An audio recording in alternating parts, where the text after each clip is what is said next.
What are some associate doctor negatives? Okay, and by the way, I'll tell you, the vast majority of them, like I say here, 97% of the time, the number one is picking the wrong guy.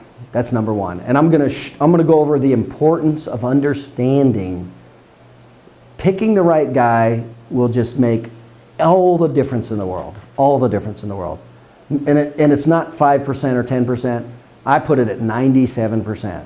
You get a right person, because even when things don't go right, and a lot of times they don't, like there's confusion or there's a mix-up or miscommunication, if you got a good guy, and I'll define good guy here in a second. If you got a good guy, will you overcome those issues? Yeah. Yeah, you'll overcome them. You'll work together to overcome it with good people. Bad people you won't. So, what's the associate negatives? Number one, pick the wrong doctor. That's it. I should just shut it down and go to the next subject right now. That's how big that is. Picking the wrong person. Okay? Number two, and when we say that, what's the three big ones? Personality, motivation, and purpose. I should have put integrity in there, but I'm assuming that you're paying attention to integrity. I'm just making that assumption. But I will tell you, I remember specifically one guy that he had all three of these: personality, motivation, and purpose. And I did not take him on purpose, because I found out he was a cheat, and a lot of his classmates hated him, and they even told me what a cheat he was. I mean, do you think classmates know the integrity of somebody when you spend 6-8 hours a day with somebody 5 days a week? Yeah, classmates know. So, that's the big ones. Personality, and we're going to cover those. Number two is motivation. We'll cover that. Number three is purpose. Those are the three big ones. Three big ones. Now, what are the secondary? If you don't have a step-by-step system, that's why Tom's didn't work. Tom didn't check personality, didn't check motive, didn't check purpose, and he had no step-to-step system. What was the likelihood that it could work? What kind of odds? The odds were just unbelievably stacked that it would actually work. That's why yours isn't working. Because you didn't know any of this, but you jumped in first. You jumped in and you hired somebody without knowing any of this. You don't know if you have a bad person. You're going to know by the end of today. No training. That's another one. A lot of doctors think they can just bring somebody on and not train them. You know, I'm sorry, but man, training is the second most important thing there is. For number one is the information. No, it's three. I always say there's three. Number one is starting with the right person, number one. Number two is the right information. That's number two. Number three is training, where they actually own it. And so many times doctors don't know how to train. They don't know how to train their staff member. They don't know, they don't know how to train. So we put a lot of emphasis in understanding the principles of training. I mean, it is very specific. But that is why, it is those three factors is why I had such huge success. I started with good people, we had good information, and we trained the heck out of it to where they actually owned it. And that's why office after office, it just success, success, success. Because people would always ask me, go, how'd you do that? Because it was astonishing. I get that all the time. When people say, you know, they find out what I did, they go, how did you do that? Why? Because nobody's done it in chiropractic. There's nobody in 130 years of chiropractic that's financed and trained and opened more office than I have. Nobody. Nobody. I am the leader in that category. Dynamic Chiropractic even called me. They said, I built the biggest empire in that category in the world. Dynamic, it was in the paper. So, this was how it was done. I look back and I go, well, how was that done? Well, that's how it was done. Starting with the right people, right? Good information. In other words, the things that actually work. Number two. And number three is they went through a rigorous training program. Well, that took effort. That took some serious effort. I was highly aware of where they were in the learning phases of the most important things that they needed to know and be able to do to be successful. I was acutely aware of it. Because if they couldn't do it in my office, they weren't going to be able to do it anywhere. So, high expectation of production. And usually that kind of goes hand in hand with doctors who don't know how to pick, don't know how to train, and then they're pissed because the guy's a low producer. So it's really your fault. It's not their fault. You hire only to take time off. This happens all the time. Doctors they want to hire somebody and take time off. Well, as soon as they hire them, they're not trained. They don't pick the right one. They're not trained. They don't have the basic information. Then the doctor takes time off, right? And that works well for about 3 months. And then guess what the doctor starts getting pissed about? He's cutting a check. In other words, he sees himself as losing money every month. That happened how many months before you felt you're losing money? Within 2 or 3 months. Yeah, it's usually 3 months. And 3 months is like, oh my God, I got a bleeder. I got a bleeder here. What do I do? And that's usually what happens. And that's the number one reason associates don't work out. And usually that's it. And it's really both their fault. The guy doesn't know any better. It's the head guy's fault because he didn't know how to lead them and groom them and make him successful. Not willing to share in their production. That's another one where the doctor tries to keep everything. I got a client right now that joined me. Paying his doctor, he's paying him like $3,000 or $4,000. I think $4,000. I think, I don't know. It's like $3,000 or $4,000. No bonus, nothing. So in other words, he's paid an associate just to come in, and you know what he really paid him for? To do therapy and to treat people only when he's in report of findings. That was why he hired this guy. And what surprised me is the guy actually stuck around. He's been there for like 2 years. I'm like, I cannot believe the guy's actually put up with you for he's not learning anything. He's not growing. His income's not going up. It's a total dead end. You know, I'm starting to think I might have what? I may have a bad associate doctor, because would I put up with that? There's no way I'd put up with that. So that's what he did.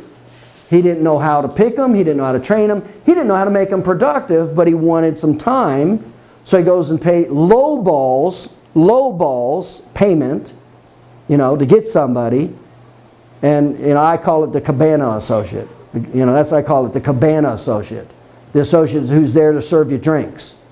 Hey, is your cabana associate around? And it was funny, after I pointed all this stuff out, he goes, I'm tired of my associate being a cabana boy. I'm like, good for you. Good for you, and good for him.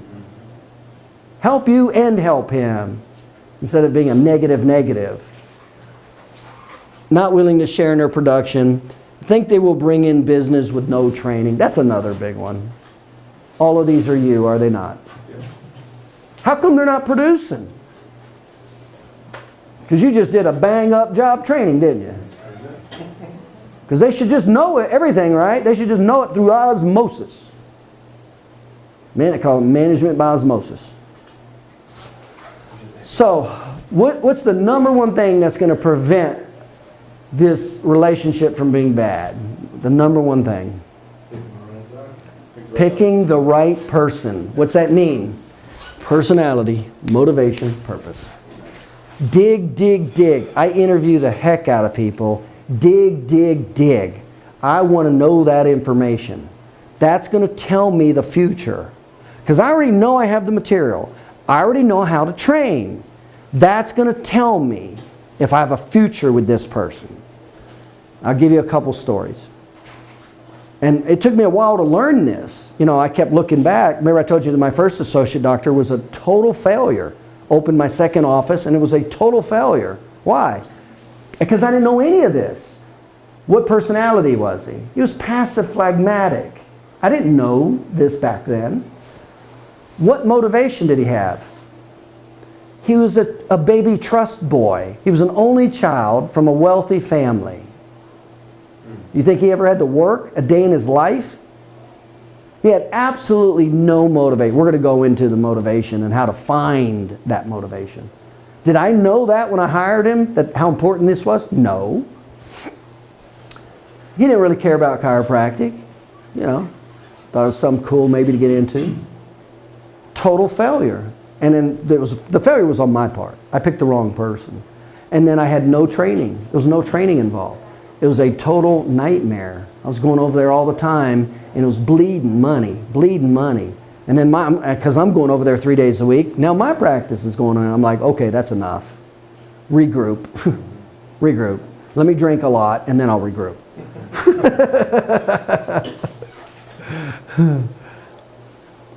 Then I started learning this. I'm like, oh, okay, I see what's going on. And then I started looking. I go, why is one guy better than the other? I started looking.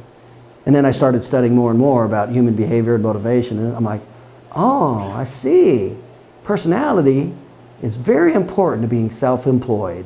Having some natural tendencies are real important to being self-employed. Because when you're self-employed, you got to do a lot of things that an employee isn't willing, can't do, and doesn't want to do. That comes natural to some personalities. They like doing some things. So I look back, so I'll give you a couple stories in why I picked a couple people. The one particular girl, this particular person did the best. She did the best of anybody I've ever trained. Her first year, she collected over $700,000. Prior to joining me, she went out on her own and she went bankrupt. Then she came in and interviewed with me, trained, went out, and the very next year made over $700,000. That's the difference of knowledge and skill. So you go, how did I spot that? And I'm telling you, I spotted that. And I'll tell you how that happened. She was referred. She had heard that I trained and, you know, put people in practice. So she called. She was going to interview for a job. And she was driving on the interstate through my city. And she called me while she was driving through. And I always interview everybody. Remember, even with staff members, always sit down and do a 10-second interview. Meet them face to face, say hi, and look at the driver. Always look at people. I said, stop by. Sure, stop by. Because at that particular time, I knew enough to decipher what I needed. I said, sure, stop by at lunch. We'll have lunch. She stopped by at lunch, and I'll share her story with her more later. But I saw immediately she had everything that was needed. Everything. In spades. But I didn't have an opening. I was right in the middle of training. I did 6-month training sessions. And I was right in the middle. I didn't have an opening. So what did I do? Say, come back? No, I had one in spades. So I said, I parked her in one of my offices. I had 9 offices in Louisville. I said, hang out over there for 9 months. I'll just pay you a base salary. Hang tight for 3 months. You jump in with the next group. She said, okay. We just parked over there. She just did therapy, whatever. And I told her, I said, it's going to be boring. We're going to just have you do therapy next. It's going to be boring. But just hang in there, and then you'll jump into the next group. Say, I knew. I spotted her. I didn't want her. I knew that was potential. So I paid her salary, sat her there. It was a waste for me, right? But I knew there was potential there. So I just paid her salary for 3 months, just waiting. And then she came in, joined the program. Did I think she'd do as well as she did? No, I didn't. Nobody would have. She probably would tell you the same thing. And her first year out, she collected over $700,000 first year in business. And that was because I interpreted these things real fast at lunch. I found all of those at lunch real fast. Another person, and we'll go into this a little more, divorced, hadn't seen her father in a long time, was raised in a trailer with her mom. She had one of her eyes, one of her eyes was slightly askew. Strabismus? Huh? Stigma? Stigmatism? So, strabismus, right? What's that? What's that? Yeah, caca, yeah, the educational term. And well, I knew if her eye was cockeyed, I knew how she was treated by her kids. Do you think all the kids treated her well? I knew. And she had an outgoing person. She wasn't attractive, slightly overweight, but yet she didn't have all the inhibitions that a lot of people would have. She was out there. She was meeting you. She was still doing stuff. I'm like, I saw she was a fighter. Because I knew with that behavior, she could easily and should have probably be on drugs, right? With that kind of background. And have huge self-esteem issues and no confidence. And that's not what I saw. I'm like, she's a fighter. Look what she had to go through. She's not attractive. She's got a skewed eye. She's got crap for family, low economics, you know, and I'll connect all these. And just like that, she's in. She's in. She went over, Kathleen, went over 300 visits in 6 months. It was like that, just kicked butt, kicked butt. She built like a 3,500 square foot. She always joked. She built a 3,500 square foot home. She's outside of Nevada. She's in Nevada, and she always joked. She said, "I'm going to put a plaque right at that front door. This house is because of Dr. Paul." I'm like, "Oh, thanks, God." But real deserving lady, worked hard, and then, by the way, there's a lot more to the story. She was able to help her family. She was able to have surgery. She had the money now to have surgery, do some corrective things, and you know, take care of herself a little more. And anyway, so we'll go into some of these things. We'll outline them. So these are the negative factors. These are the negative factors. So you'll eliminate 97% of the negative factors by really zeroing in on picking the right person. And picking the right person is those three things. It really should be four. I should put under there integrity. Okay, I should, but we're going to just assume integrity. But it is totally personality, motivation, and purpose. That will unbelievably solve your problems. Because even if you're doing this here, even if you're screwing up and doing some of these things down here for the wrong reason, this person will still help to make it happen. They'll still help to make it happen because they want to make it happen. These are called go-getters. And you need to learn how to pick go-getters. That's what you need to learn how to pick. Those are the easiest, funnest time in his group, Brian's group. We had all 7 of his guys were go-getters. Was that just a fun group? It was awesome. I mean, there was no deadbeats. There was no, everybody had a good attitude. Everybody, it was real competitive. And it was just go, go, go. It was, you know, get it, do better than the next guy. And all of that transferred out when they went out. So, any questions about the negatives? Okay? And you will get burnt. And an example I use is with Tom, is when you do this, and that's what you're setting yourself up for, is to get burnt because it's not working. And you're just a nice guy. To be honest with you, the only reason she's still there is you're a nice guy. Because she is not worth what you're paying her. All right. I know. She's She's a friend. She's a friend of the family. She's a friend of the family. Yeah. So the money just goes out. And he justifies it. Because also she's his wife's friend, right? No, that's not. Okay, enough. Yeah, anyway, a friend. In other words, bad business decision. Yeah. An emotional decision that had nothing to do with business principles, and he's suffering from it every day, and he can't do a damn thing about it. He can, but he doesn't know how. And it's just going to get worse. How do we know that? Look at the trend line. Look at the trend line. What's this trend line look like associated? Is she going up? No.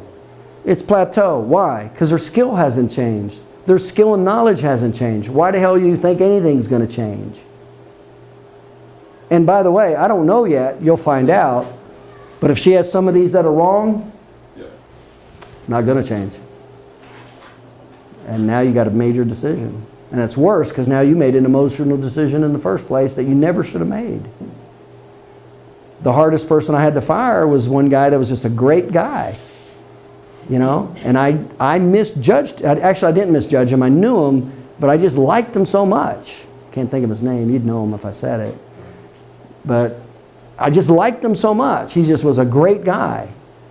And I thought, you know, he may not be like a go-getter, kick butt, but I thought, I could probably get him to do average. And I couldn't. So I took him in to train him, and he couldn't. And we kept him, and he came through the training, and he couldn't do it because we quantified the statistics. He couldn't do it. Time and time again. He couldn't do it. I had to bring him back. I said, I'm sorry. He was married. I had a wife. He didn't have any kids. I knew all this. He was married, had a kid. I like him. He's a great guy. I said, I'm sorry. We got to terminate our relationship. It's not working. I like you. You're the hardest person I've ever had to fire.